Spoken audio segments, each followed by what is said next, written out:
आज मैं आप सब लोग को एक बड़ी इंटरेस्टिंग कहानी सुनाने जा रहा हूँ। उम्मीद है आप ध्यान से सुनेंगे।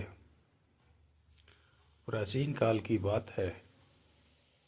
एक नगरी में नट और नटनी अपनी मंडली के साथ पहुंचे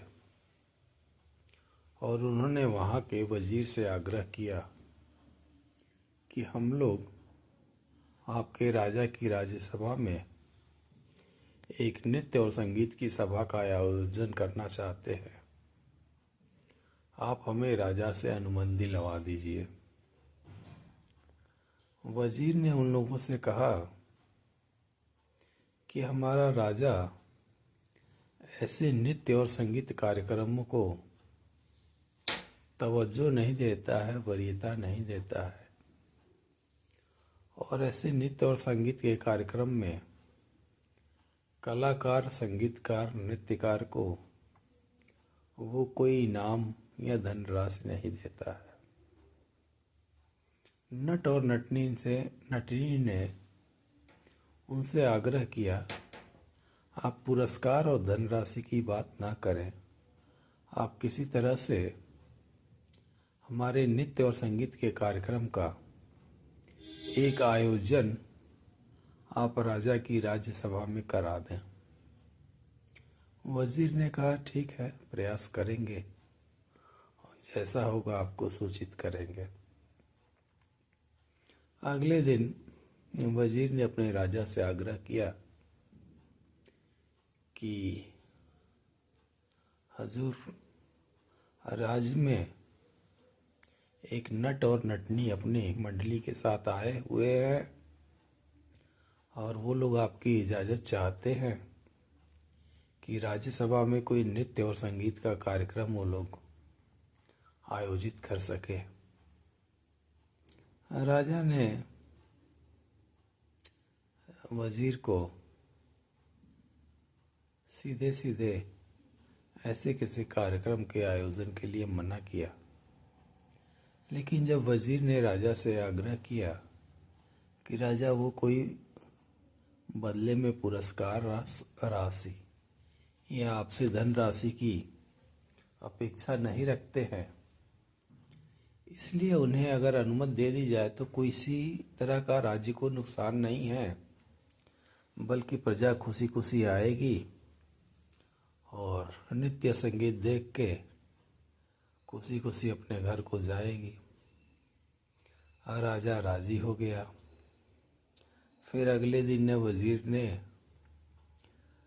नट और नटनी को सूचना दी कि आप अमुक अमुक दिन राजा के राज्यसभा में अपना कार्यक्रम आयोजित कर सकते हैं। नट और नटनी ने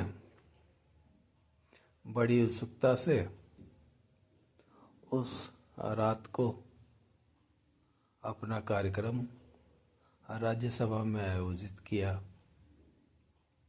जैसा कि वजीर पहले ही बता चुका था कि राजा बहुत कृपण व्यक्ति है और वो किसी तरह का इनाम नहीं देता है, ठीक ऐसा ही हुआ। नट और नटनी ने बड़े तनमन से, बड़े लय और योग से नृत्य और संगीत का कार्यक्रम अपनी मंडली के साथ किया। प्रजा बीच बीच में उठ के ताली बजाती रही, लेकिन पुरस्कार या इनाम का कोई सवाल ही नहीं था। इस तरह से कार्यक्रम बीतता रहा। रात्र के आखिरी पहर में जब कार्यक्रम संपन्न ही होने का था तो नट ने नटनी से संकेतात्मक और संगीतात्मक स्वर में कहा, बहुत गई थोड़ी रही, थोड़ी सी रह जाए। नट ने कहा नटनी से, सुर ताल अब जाए। नट निराश हो चुका था। कोई इनाम और कोई पुरस्कार नहीं मिला था, इसलिए नटनी से उसने ऐसा आग्रह किया कि अब ये सब छोड़ो, बंद कर दो। नटनी ने प्रत्युत्तर में क्या कहा, बहुत कटी थोड़ी रही, थोड़ी भी कट जाए। नटनी ने कहा नट से, सुर ताल ना जाए। जो हमारा रिदम है, जो हमारा राइम है, जो हमारा म्यूजिक है, जो हमारी बीट है, ड्रम है, इसको हम लूज नहीं करेंगे, इसको लॉस नहीं करेंगे। इसको चलने दो, ऐसे ही अंत तक चलने दो। इन सारी बातों का अवलोकन, निरूपण, निरीक्षण राजा की पुत्री राजकुमारी कर रही थी। और उसने जब ये वार्ता नट और नटनी के बीच में सुनी, उसने इसका आशय और अर्थ समझा और तुरंत ही अपने गले से नौलखा हार निकाल के नटनी की तरफ फेंक दिया। राजा तो तत्काल ही क्रोधित होते हुए खड़ा हुआ, बोला, ये क्या तमाशा है, ऐसा क्यों हुआ? राजकुमारी ने जवाब दिया, पिताजी, मैंने संकल्प किया था आज रात्रि को मैं वजीर के लड़के के साथ भाग के शादी कर लूंगी, क्योंकि आज तक आपने किसी उचित वर की मेरे लिए तलाश नहीं की। इसलिए अंततः मैंने ये निर्णय लिया था कि आज मैं वजीर के लड़के के साथ भाग के शादी कर लूंगी। लेकिन जब मैंने नट और नटनी की इस वार्ता को सुना, जिन्होंने धैर्य का, संयम का इतना परिचय दिया कि कुछ भी हो जाए लेकिन हमारा सुर और ताल और लय ये नहीं छूटना चाहिए, ये नहीं टूटना चाहिए, इन्हीं बातों को सुन के मैंने संयम रखा, अन्यथा आज रात को मैं यहाँ से भाग के शादी कर ली होती। इन्हीं वार्ता के दौरान राजकुमार अपने कुर्सी से उठा और उसने फिर एक महंगा हार नटनी की तरफ उछाला। राजा फिर क्रोधित होते हुए पूछा, आखिर अब ये सब कैसा तमाशा है? राजकुमार ने कहा, पिताजी, मेरे को इंतजार करते करते काफी समय बीत गया। ना तो आपने राजा की पद त्याग किया, राजा का पद त्याग किया, और मेरी भी इतनी अवस्था हो गई, ना मैं आज तक राजा बन पाया।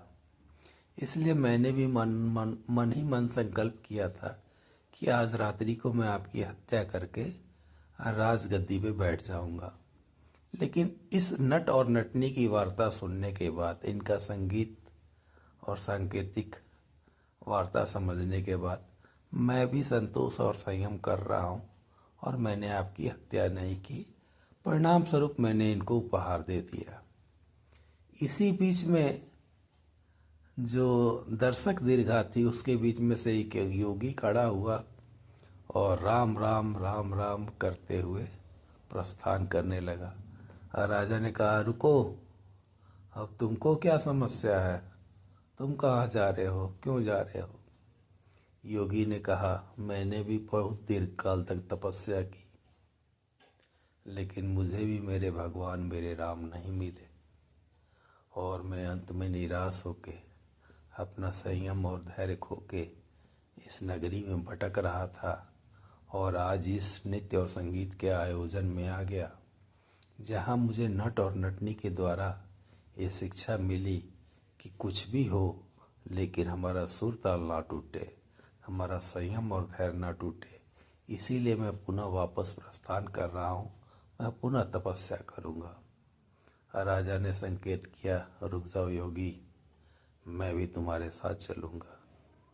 और राजा ने योगी को रोका, अपनी पुत्री का वजीर के पुत्र के साथ शादी कराया, अपना राजपद त्याग करके राजकुमार को राजा बनाया, और फिर वो इस योगी के साथ वनगमन को, तपस्या को निकल गया।